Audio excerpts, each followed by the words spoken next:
اس نے شاہ میر کو فون کر کے ایک ایسی جگہ بلایا جہاں اس کے سینکڑوں مسلح آدمی چھپے ہوئے تھے۔ اس کا مقصد شاہ میر کو تنہا بلا کر اس سے ختم کرنا تھا تاکہ اس کا راستہ صاف ہو سکے، مگر وہ شاہ میر شاہ کے جنون سے واقف نہیں تھا جو اپنی محبت کے لیے موت کو بھی گلے لگا سکتا تھا۔ شاہ میر شاہ بغیر کسی ڈر کے ارسلان زئی کے بتائے ہوئے پتے پر پہنچ گیا۔ فراز اور اس کے آدمی پیچھے چھپے ہوئے تھے، مگر شاہ میر اکیلا سامنے گیا۔ اس نے ارسلان سے مخاطب ہو کر کہا کہ میری بیوی کو چھوڑ دو اور مجھ سے جو بدلہ لینا ہے لے لو، عورتوں پر ہاتھ اٹھانا بزدلوں کا کام ہے۔ ارسلان زئی نے قہقہ لگایا اور اپنے آدمیوں کو اشارہ کیا کہ شاہ میر پر گولیاں چلا دیں، مگر اس سے پہلے کہ وہ ٹریگرز دباتے، شاہ میر نے اپنی چھپی ہوئی گن نکال کر ارسلان کے ماتھے پر نشانہ باندھ لیا۔ پورے گودام میں ایک دم تناؤ کی کیفیت پیدا ہو گئی۔ شاہ میر نے گرج دار آواز میں کہا کہ اگر میری مشال کو ایک خراش بھی آئی تو میں اس شہر کو قبرستان بنا دوں گا۔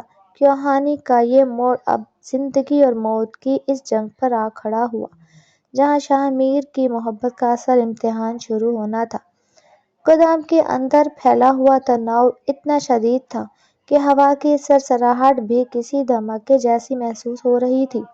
شاہ میر شاہ کی آنکھوں میں اس وقت وہ وحشت تھی جو برسوں پہلے اس کی پہچان ہوا کرتی تھی۔ اس نے اپنی گن کا رخ سیدھا ارسلان زئی کے ماتھے پر رکھا ہوا تھا، جبکہ ارسلان کے درجنوں مسلح آدمی شاہ میر کو نشانہ بنائے کھڑے تھے۔ ارسلان زئی نے ایک مکرانہ مسکراہٹ کے ساتھ شاہ میر سے کہا کہ شاہ میر شاہ، اپنی بیوی کی خاطر تم اتنی بڑی موت کے منہ میں اکیلے چلے آئے، کیا تمہیں اپنی جان پیاری نہیں؟ شاہ میر نے دانت پیستے ہوئے جواب دیا، جس کی جان ہی دوسرے کے قبضے میں ہو وہ اپنی جان کی فکر نہیں کیا کرتا۔ ارسلان، اگر تم نے شرافت سے مشال کو میرے حوالے نہ کیا تو آج اس گودام سے پہلے تمہارا نکلے گا۔ ارسلان نے اشارہ کیا اور اس کے دو آدمی مشال کو گھسیٹتے ہوئے سامنے لے آئے۔ مشال کے ہاتھ بندھے ہوئے تھے اور اس کے چہرے پر خوف کے گہرے سائے تھے، مگر جیسے اس کی نظر شاہ میر پر پڑی، اس کی آنکھوں میں ایک امید کی کرن جاگ اٹھی۔ مشال کو اس حال میں دیکھ کر شاہ میر کا ضبط جواب دے گیا۔ اس نے ارسلان کو وارننگ دی کہ اسے چھوڑ دو ورنہ انجام کے ذمہ دار تم خود ہوگے۔ ارسلان نے قہقہ لگایا اور اپنے ایک آدمی کو حکم دیا کہ شاہ میر کے گھٹنوں پر گولی مار دی جائے تاکہ وہ اپنی اوقات میں آ سکے، مگر اس سے پہلے کہ وہ آدمی ٹریگرز دباتا، گودام کی چھت اور کھڑکیوں سے فراز اور شاہ میر کے دوسرے وفادار آدمیوں نے جوابی فائرنگ شروع کر دی۔ پورے گودام میں گولیوں کی تڑتڑاہٹ گونجنے لگی اور ہر طرف بارود کا دھواں پھیل گیا۔ شاہ میر نے اس افراتفری کا فائدہ اٹھایا اور چیتے کی طرح جھپٹ کر ارسلان زئی کو گردن سے دبوچ لیا۔ گولیوں کی اس بوچھاڑ میں شاہ میر نے ارسلان کو ڈھال کے طور پر استعمال کیا اور مشال کی طرف بڑھنے لگا، مگر ارسلان کے ایک شارپ شوٹر نے اندھیرے کا فائدہ اٹھاتے ہوئے شاہ میر کے کندھے پر نشانہ لے لیا اور ایک گولی شاہ میر کے جسم کے پار ہو گئی۔ گولی لگتے ہی شاہ میر کے حلق سے ایک گرہ نکلی، مگر اس نے مشال کا ہاتھ نہیں چھوڑا۔ اس نے زخمی کندھے کے باوجود مشال کی زنجیریں توڑنے اور اسے اپنے پیچھے چھپا لیا۔ خون شاہ میر کے لباس کو تیزی سے سرخ کر رہا تھا، مگر اس کا جنون اس کے درد پر غالب تھا۔ اس نے مشال سے کہا کہ مشال، میری طرف دیکھو، جب تک میں زندہ ہوں تمہیں کچھ نہیں ہوگا، تم بس یہاں سے بھاگنے کی کوشش کرو۔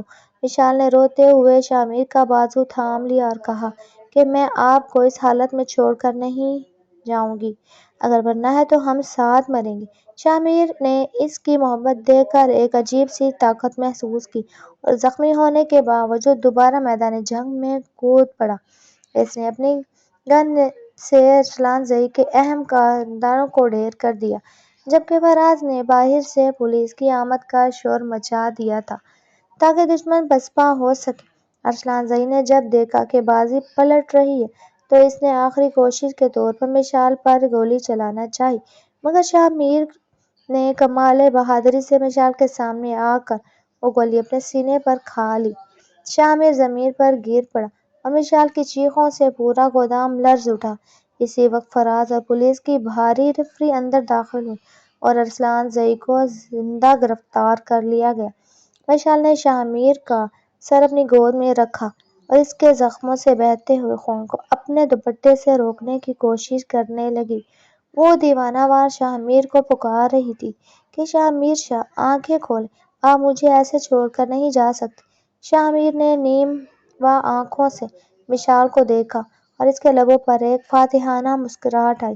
اس نے کانپتی آواز میں کہا کہ مشال، دیکھو، میں نے اپنا وعدہ پورا کیا، تم اب محفوظ ہو۔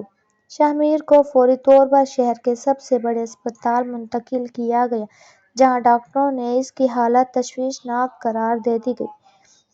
گولی دل کے بالکل قریب سے گزری تھی اور بہت زیادہ خون بہہ جا چکا تھا۔ مشال ہسپتال کے کوریڈور میں مسئلہ بچائے اللہ کے حضور سجدے میں گر پڑی۔ وہ زندگی بھر کبھی اتنی بے بس نہیں ہوئی تھی جتنی اس وقت تھی۔ وہ بار بار اللہ سے شاہ میر کی زندگی کی بھیک مانگ رہی تھی۔ اسے احساس ہوا کہ وہ شاہ میر سے کتنی گہری محبت کرنے لگی ہے۔ وہ شاہ میر جو کبھی اسے درندہ لگتا تھا، اب اس کی پوری کائنات بن چکا تھا۔ فراز اور حویلی کے دوسرے لوگ بھی وہاں موجود تھے اور سب کی آنکھیں نم تھیں، کیونکہ شاہ میر نے اپنی جان پر کھیل کر حویلی کی عزت بچائی تھی۔ آپریشن تھیٹر کے باہر کا وقت جیسے تھم سا گیا۔ کئی گھنٹوں کی جدوجہد کے بعد جب ڈاکٹر باہر نکلا تو اس کے چہرے پر تھکن اور اطمینان کے ملے جلے تاثرات تھے۔ اس نے مشال کو بتایا کہ شاہ میر ایک بہادر انسان ہے، اس کی جینے کی تڑپ نے اسے موت کے منہ سے واپس کھینچ لیا ہے۔ آپریشن کامیاب ہے، مگر اسے ہوش آنے میں کچھ وقت لگے گا۔ یہ سنتے ہی مشال کی آنکھوں سے شکرانے کے آنسو بہنے لگے۔ اسے ایسا لگا جیسے نئی زندگی مل گئی ہو۔ اس نے تہیہ کر لیا کہ اب وہ شاہ میر کو کبھی اپنی نظروں سے دور ہونے نہیں دے گی اور اس کی زندگی کی ہر خوشی کا خیال رکھے گی۔ بیگم ہاشمی کو جب اس واقعے کی خبر ملی تو وہ بھی دوڑتی ہوئی اسپتال پہنچی۔ ان کا غرور ٹوٹ چکا تھا اور اپنے بیٹے کی یہ حالت دیکھ کر انہیں اپنی تمام غلطیوں کا احساس ہو گیا۔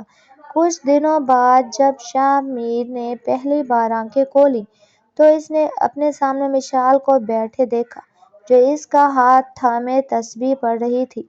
شاہ میر نے کمزور آواز میں مشال کا نام لیا۔ مشال نے چونک کر دیکھا اور اس کی آنکھوں میں خوشی کے چراغ جل اٹھے۔ شاہ میر نے مسکراتے ہوئے کہا، مشال، کیا میں اب بھی تمہیں وہی ظالم گینگسٹر لگتا ہوں؟ مشال نے اس کے لبوں پر ہاتھ رکھ دیا اور روتے ہوئے کہا، نہیں شاہ میر شاہ، آپ تو میرے مسیحا ہیں، میرے محافظ ہیں۔ شاہ میر نے اس کا ہاتھ چوم لیا اور کہا، اب اس کالی دنیا کا باپ ہمیشہ کے لیے بند ہو چکا ہے، میں اب صرف تمہارا شاہ میر شاہ بن کر جیوں گا۔ بیگم ہاشمی نے بھی کمرے میں داخل ہو کر مشال سے معافی مانگی اور اسے اپنی سچی بہو تسلیم کر لیا۔ یوں حویلی کے پرانے زخم بھرنے لگے تھے۔ ہسپتال سے چھٹی ملنے کے بعد جب شاہ میر شاہ حویلی واپس آیا تو پورے شہر میں اس کی بہادری کے چرچے تھے، مگر شاہ میر کے لیے سب سے بڑی جیت مشال کی محبت تھی۔ اس نے حویلی میں قدم رکھتے ہی عہد کیا کہ وہ اب اپنی طاقت استعمال صرف مظلوموں کی مدد کے لیے کرے گا اور ایک نئی شروعات کی زندگی کا آغاز کرے گا۔ مشال نے حویلی کو پھولوں سے سجا دیا تھا اور ہر طرف ایک نئی امید کی خوشبو پھیلی ہوئی تھی۔ کہانی کا یہ موڑ اب سکون کی طرف بڑھ رہا تھا، مگر شاہ میر جانتا تھا کہ دشمن اب بھی گھات لگائے بیٹھے ہیں اور اسے اپنی اس نئی زندگی کی حفاظت کے پہلے سے زیادہ چوکنا رہنا ہوگا۔ شاہ میر شاہ ہسپتال سے واپسی کے بعد اگرچہ جسمانی طور پر کمزور تھا، لیکن اس کی روح مشال کی محبت سے مالا مال ہو چکی تھی۔ وہ شخص جس کی ایک دہاڑ سے حویلی کے در و دیوار لرزتے تھے، اب مشال کے سامنے ایک چھوٹے بچے کی طرح اپنی دوائیوں اور پرہیز کے لیے ضد کرتا نظر آتا۔ مشال نے اپنی پوری زندگی شاہ میر کی خدمت کے لیے وقف کر دی تھی۔ وہ صبح سویرے اس کے لیے ناشتہ تیار کرتی، وقت پر دوائیاں دیتی اور گھنٹوں اس کے سرہانے بیٹھ کر اسے کتابیں پڑھ کر سناتی۔ شاہ میر اکثر نیموا آنکھوں سے مشال کو دیکھتا رہتا اور سوچتا کہ زندگی کتنی خوبصورت ہو سکتی ہے اگر اس میں کوئی اپنا مخلص ساتھی موجود ہو۔ اس نے فراز کو سختی سے ہدایت کر دی تھی کہ اب ڈیرے پر کوئی اسلحہ نظر نہیں آنا چاہیے اور تمام کاروبار کو قانونی دائرہ کار میں لانے کے لیے وکیلوں کی ایک فوج تعینات کر دی گئی تھی۔ بیگم ہاشمی جو کبھی مشال کو اس گھر کی رئیست قرار دیتی تھی، اب وہ خود مشال کے ساتھ کچن میں ہاتھ بٹاتی نظر آتی۔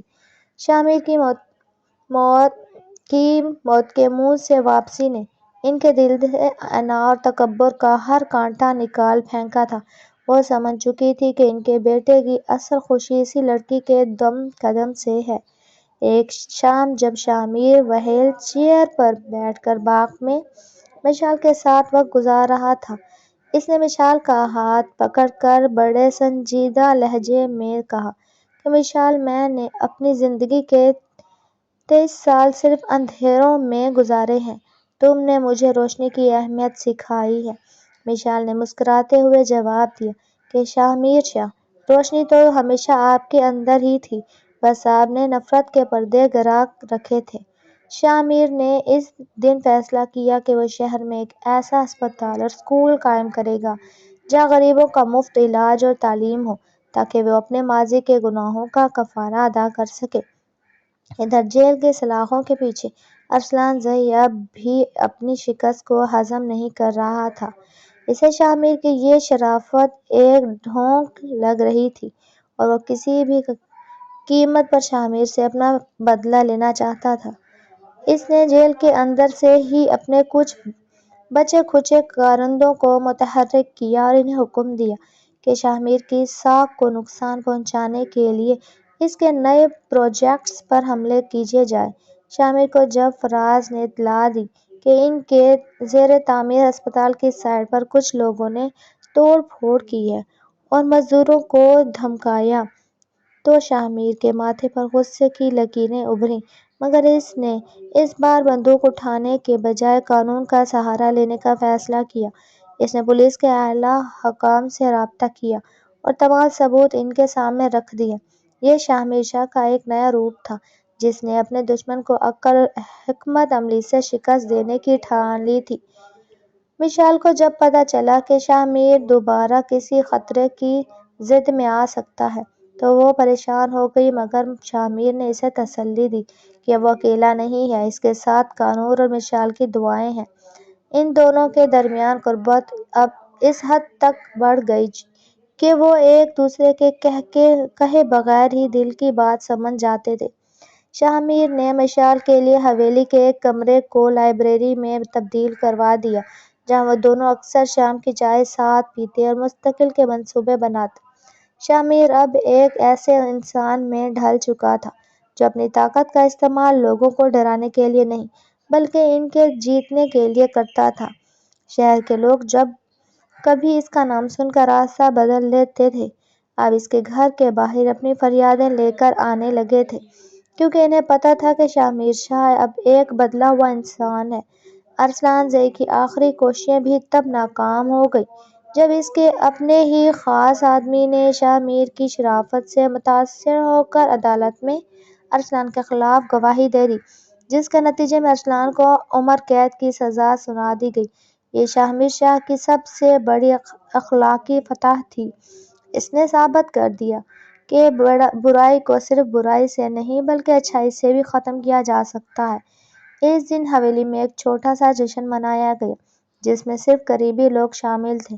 شاہ میر نے مشال کو ایک بہت خوبصورت ہیرے کی انگوٹھی پہنائی اور سب کے سامنے یہ عہد کیا کہ وہ اپنی آخری سانسیں تک مشال کے عزت اور خوشی کا محافظ رہے گا۔ مشال کی آنکھوں میں خوشی کے آنسو تھے، اسے یقین نہیں آ رہا تھا کہ وہ طوفانی رات جس نے اسے برباد کرنے کی دھمکی دی تھی، اسے اس قدر خوبصورت کنارے پر لے آئے گی۔ شاہ میر کی صحت اب مکمل طور پر بحال ہو چکی تھی اور اس نے دوبارہ اپنے پیروں پر چلنا شروع کر دیا تھا۔ اس کی چال میں وہی رعب تھا، مگر اب اس میں وہ صفاقی نہیں تھی۔ اس نے مشال کو ساتھ لے کر ان تمام جگہوں کا دورہ کیا جہاں اس نے فلاحی کام شروع کروائے تھے۔ مشال یہ سب دیکھ کر فخر محسوس کر رہی تھی۔ اس کا شوہر اب ایک ہیرو بن چکا تھا۔ بیگم ہاشمی نے ایک دن مشال کو اپنے پاس بلا کر اپنے تمام زیورات اس کے حوالے کر دیے اور کہا کہ مشال، تم نے صرف میرے بیٹے کو نہیں بدلا بلکہ اس گھر کی تقدیر بدل دی ہے۔ آج سے تم اس گھر کی مکمل ذمہ دار ہو۔ شاہ میر نے یہ منظر دیکھ کر اپنی ماں کو گلے لگا لیا اور محسوس کیا کہ زندگی کی اصل جیت رشتوں کو جوڑنے میں ہے، نہ کہ توڑنے میں۔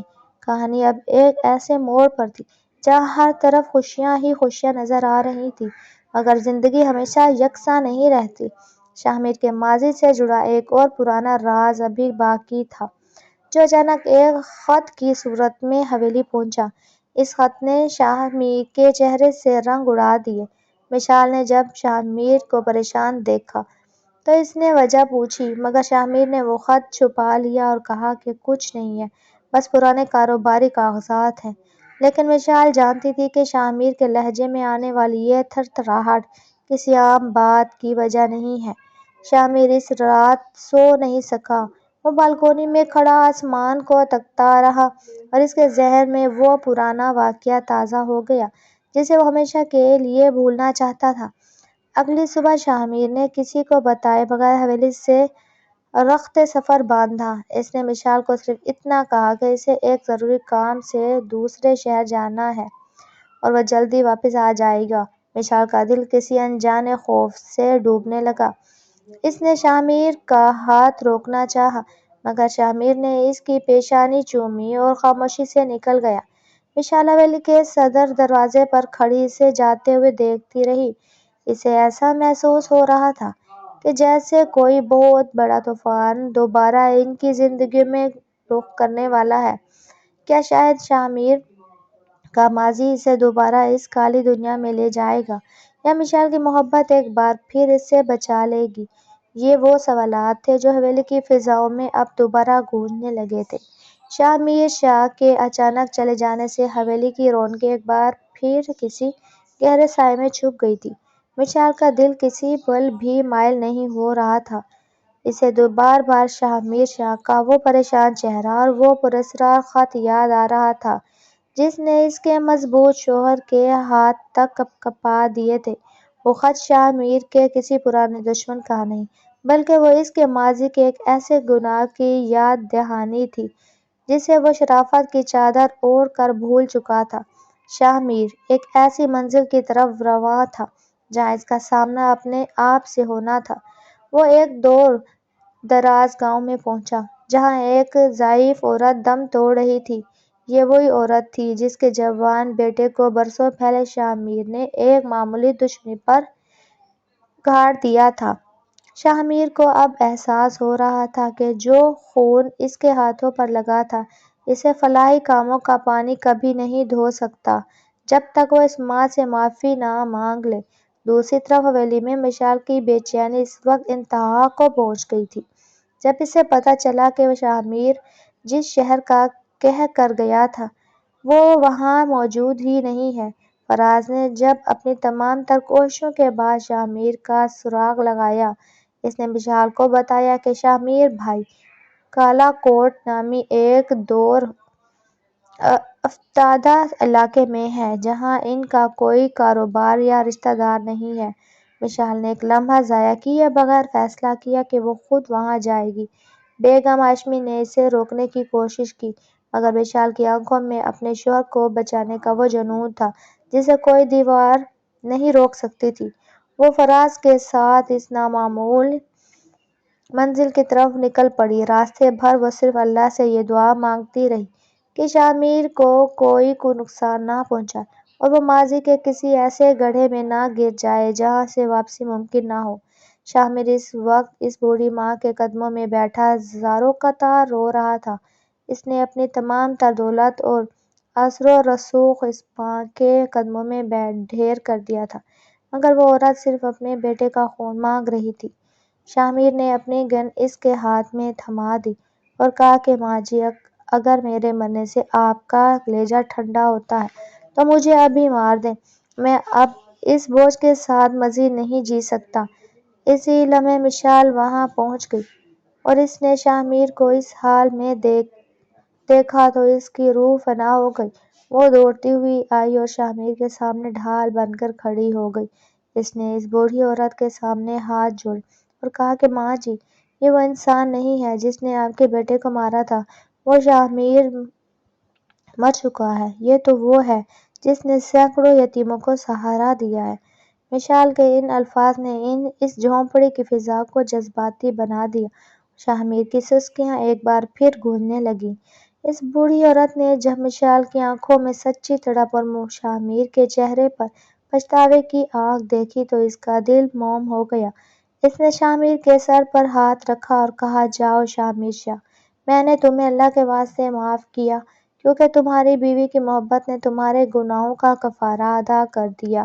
شاہ کو ایسا لگا جیسے اس کے سینے سے منووزنی بوجھ اتر گیا۔ اس نے مشال کا ہاتھ تھام لیا اور محسوس کیا کہ دنیا کی سب سے بڑی طاقت انتقام نہیں بلکہ معافی ہے۔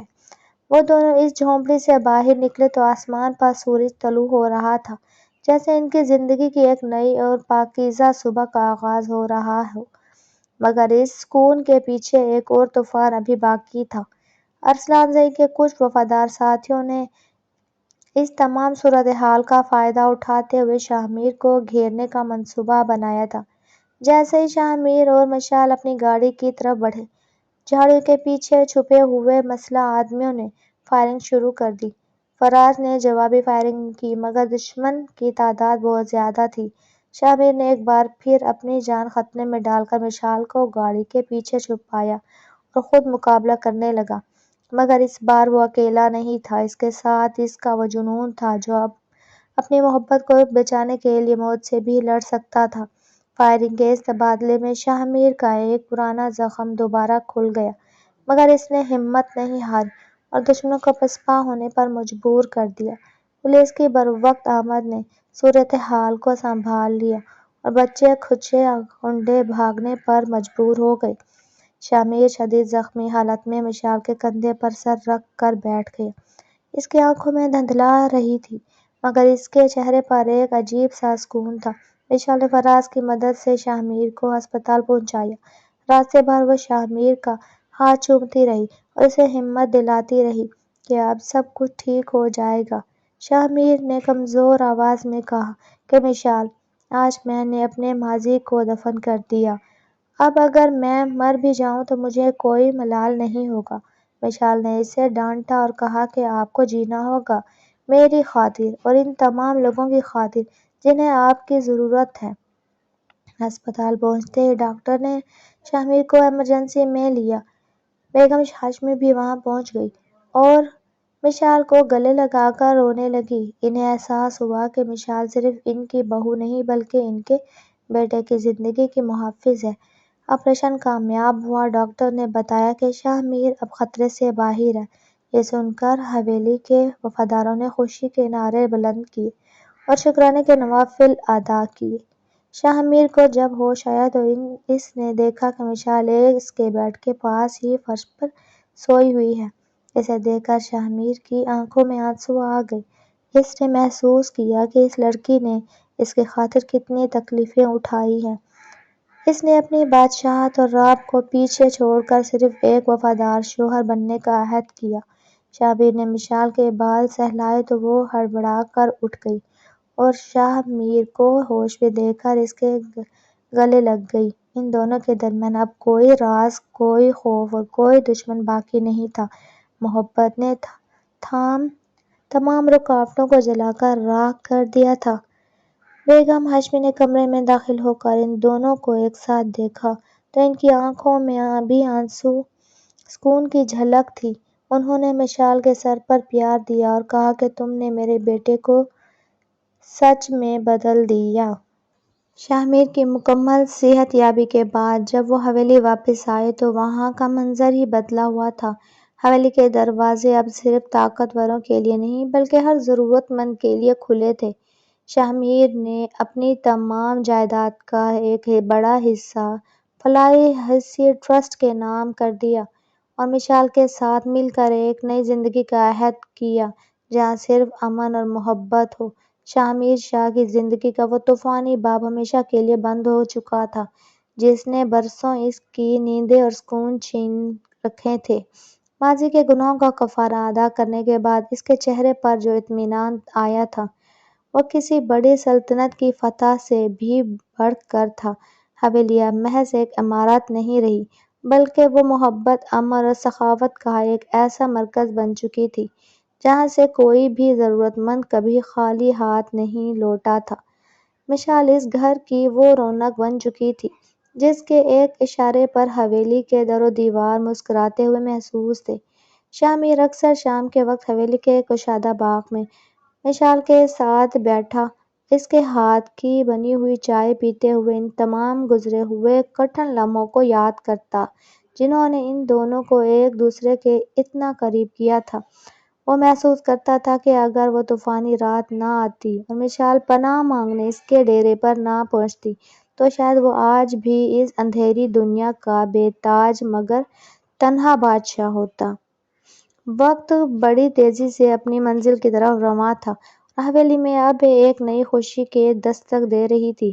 مشال اور شاہ میر کے ہاں ننھے مہمان کی آمد کی خبر نے پورے علاقے میں خوشی کی لہر دوڑا دی تھی۔ بیگم ہاشمی تو جیسے خوشی سے نہال ہو گئی۔ وہ دن بھر تسبیح پڑھتی اور اپنی آنے والی نسل کے لیے دعائیں مانگتی۔ شاہ میر نے اس خوشی کی مناسبت سے شہر کے تمام یتیم خانوں اور ہسپتالوں میں مٹھائیاں تقسیم کروائیں اور اعلان کیا کہ اس کے بچے کی پیدائش پر وہ شہر کے 100 غریب جوڑوں کی شادیاں اپنے خرچ پر کروائے گا۔ مشال نے جب شاہ میر کی یہ سخاوت دیکھی تو اس کی آنکھوں میں فخر کے آنسو آ گئے۔ اسے یقین ہو گیا کہ اس نے ایک درندے کو واقعی ایک بہترین انسان اور ایک رحم دل شوہر میں تبدیل کر دیا ہے۔ شاہ میر اب راتوں کو دیر تک جاگ کر مشال کا خیال رکھتا اور اسے وہ تمام آرام پہنچانے کی کوشش کرتا جس کی وہ حقدار تھی۔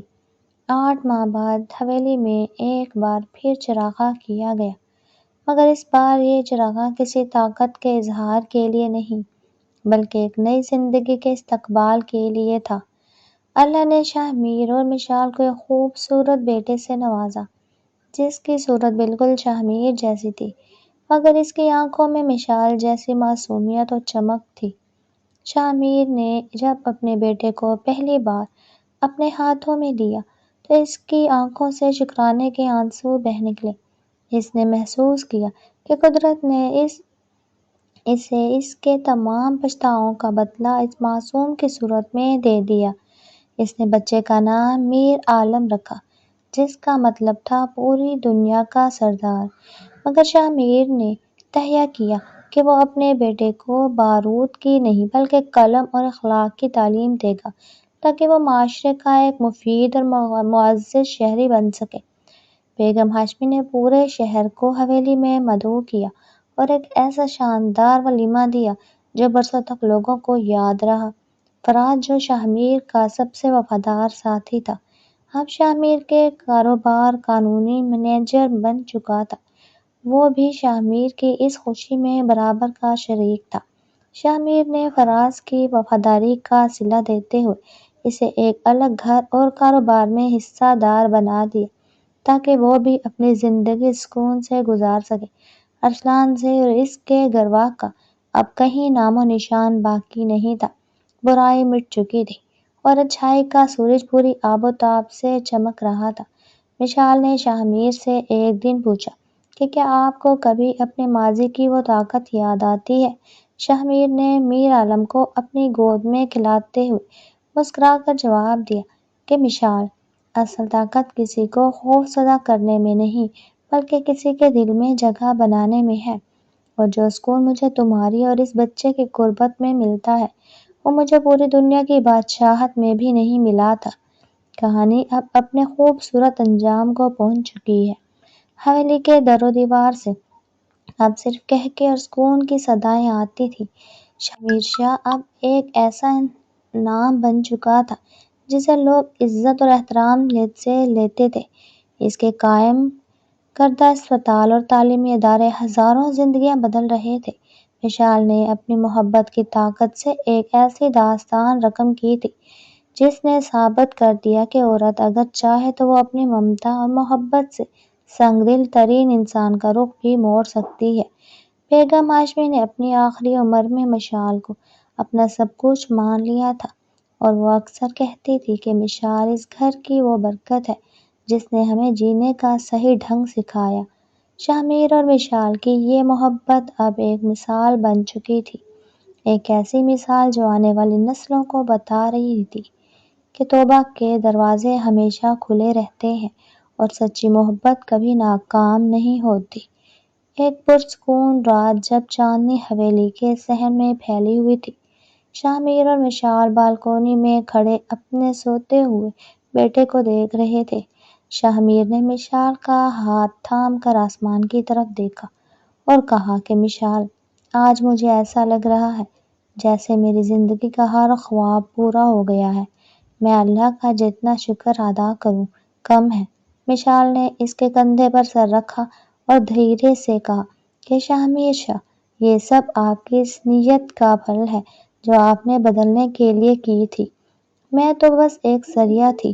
ان دونوں کے دلوں میں ایک دوسرے کے لیے بے پناہ احترام اور محبت تھی۔ وہ جانتے تھے کہ زندگی کے باقی دن اب اسی طرح سکون اور خوشیوں میں گزریں گے۔